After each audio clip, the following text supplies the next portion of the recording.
प्रिय छात्रों, मिथिलेश ज्ञान अकेडमी में आपका हार्दिक स्वागत है। आज हम लोग पढ़ेंगे प्रश्नावली 5.1 का प्रश्न क्रमांक 1 का दूसरा भाग, जिसमें दिया है निम्नलिखित स्थितियों में से किन स्थितियों में संबद्ध संख्याओं की सूची समांतर श्रेणी है और क्यों।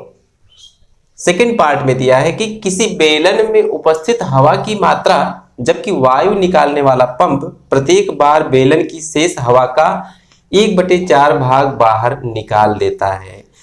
तो प्रश्न को जैसा कि आपने देखा, प्रश्न में जो ये बेलन है, ये बेलन हमने रफ पर पहले से लिया है। इस बेलन में कुछ हवा भरी है, कितनी हवा भरी है ये प्रश्न स्पष्ट नहीं किया है। तो जब स्पष्ट नहीं किया है तो उस हवा को हम कुछ मान सकते हैं, कुछ का मतलब x मानेंगे, सीधी सी बात है। हम ये मान लेंगे कि इस सिलेंडर में, इस बेलन में x यूनिट हवा भरी गई है। तो सबसे पहले अपने हल में हम इसी बात को लिख लेंगे कि माना उस बेलन में हवा की मात्रा x यूनिट है। तो जब हमने मान लिया कि बेलन में हवा की मात्रा x यूनिट है, तो स्थिति फर्स्ट अर्थात पहली कंडीशन में जो बेलन में हवा है वो x यूनिट होगी। तो यहाँ पर हम लिखेंगे, ध्यान से देखिएगा,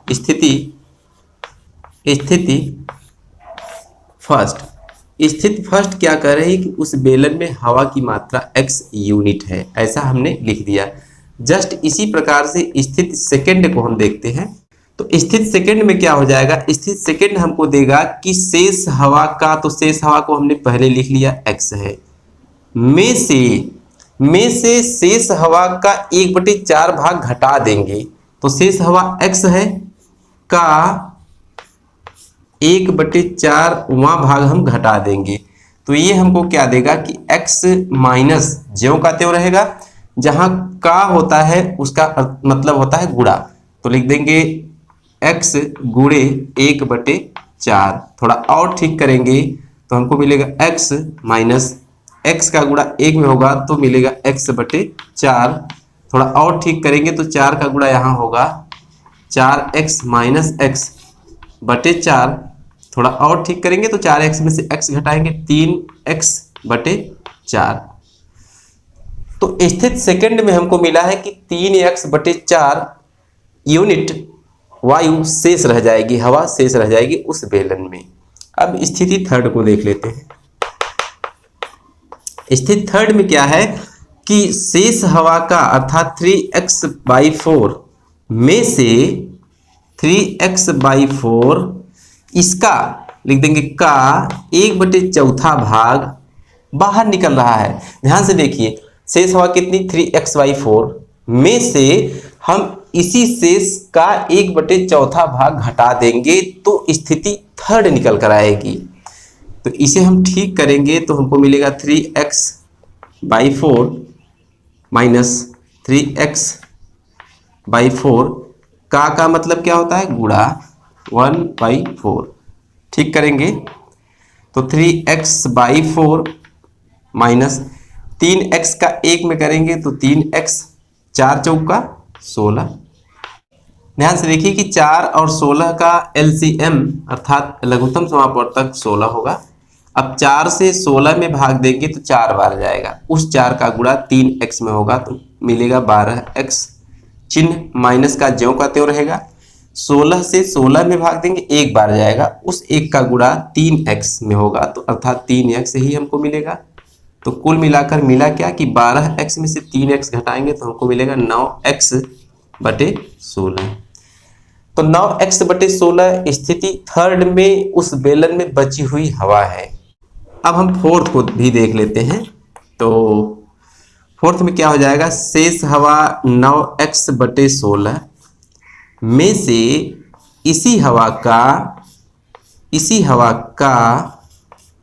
1/4 भाग हम घटा देंगे तो हमको मिलेगा 9x/16 ज्यों का त्यों रहेगा, माइनस का चिन्ह का मतलब होता है गुणा। तो 9x/16 का अर्थात गुणा 1/4 हो जाएगा 9x/16 माइनस 9x का 1 में करेंगे तो 9x, 16 का 4 में करेंगे 64।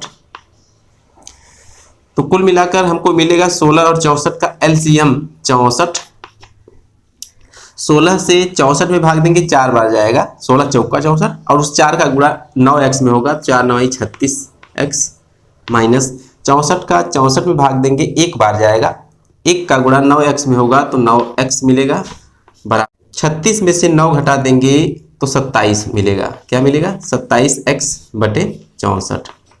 थोड़ा ध्यान से देखिएगा, स्थिति फर्स्ट कह रही है कि x वायु थी, सेकंड कह रही है 3x/4, थर्ड में 9x/16 और 27x बटे 64। इसको हम अपनी श्रृंखला में लिखेंगे, लिख देंगे अतः प्राप्त श्रृंखला, ध्यान से देखते रहिएगा क्या श्रृंखला हमको प्राप्त हुई। पहला है पद x, दूसरा पद है 3x/4, कम लगा देंगे 3x/4, ध्यान से देखते रहिएगा 3x/4, तीसरा है 9x/16, कम लगा देंगे, लिख देंगे 9x/16, फिर कम लगा देंगे, चौथा है 27x बटे 64, ये है चौथा 27x बटे 64। तो जो ये सीरीज हमको प्राप्त हुई है, इसके आगे और भी पद हम प्राप्त कर सकते थे, इसलिए हमने डॉटेड लाइन खींच ली है। तो ये सीरीज किस प्रकार की है, इसे पता करने के लिए जो हमने पहली वीडियो में आपको पढ़ाया था, यदि आपने नहीं पढ़ा है तो पढ़ लीजिएगा जाके मेरे चैनल के प्लेलिस्ट में। होता क्या है कि दूसरे पद में से पहले पद को हम घटाएंगे तो हमको मिलेगा D1 अर्थात सारवंतर मिलेगा। तो D1 बराबर 3x/4 माइनस x। दूसरे पद में से पहले को हम घटा रहे हैं जिसे कहते हैं D1 और D को कहते हैं सारवंतर। तो ये हो जाएगा 3x, ज्यों कहते हो 4 का गुणा यहाँ होगा तो -4x। अब ये 4 पूरे के बटे हो जाएगा, तो 3x में 4x घटा देंगे तो -x बटे 4। ये मिला हमको सारवंतर। जस्ट इसी प्रकार से दूसरा सारवंतर निकालेंगे। तो होता क्या है कि तीसरे पद में से दूसरे पद को हम घटाएंगे तो हमको दूसरा सारवंतर मिलेगा, अर्थात यहाँ लिख देंगे 9x बटे 16 minus 3x/4 is equal to 16 और 4 का एलसीएम 16 होगा। 16 से 16 में भाग देंगे, 1 बार जाएगा, उस 1 का गुणा 9x में होगा, यहाँ पर लिख देंगे 9x, बीच में चिन्ह माइनस का ज्यों का त्यों। 4 से 16 में भाग देंगे, 4 बार जाएगा, उस 4 का गुणा 3x में होगा तो लिखेंगे 12x बराबर 9x में से 12x घटाएंगे -3x बटे 16। तो कुल मिलाकर इसको ध्यान से देखिए, इसको ध्यान से देखिए। जैसा कि आप जानते हैं, हमने बताया था आपको कि जब D1 बराबर D2 होता है तब जाके वो श्रृंखला समांतर श्रेणी कही जाएगी। यदि D1 बराबर नहीं है D2 तो वो श्रृंखला समांतर श्रेणी नहीं है। तो नीचे लिखेंगे चूंकि D1 बराबर नहीं है D2। अब चूंकि जब D1 D2 के बराबर नहीं है तो आगे सारवंतर निकालने की जरूरत ही नहीं है, यहीं पर प्रश्न स्पष्ट हो गया है। D1 नहीं है बराबर D2, इसलिए प्राप्त श्रृंखला समांतर श्रेणी नहीं है, ऐसा हम लिख देंगे।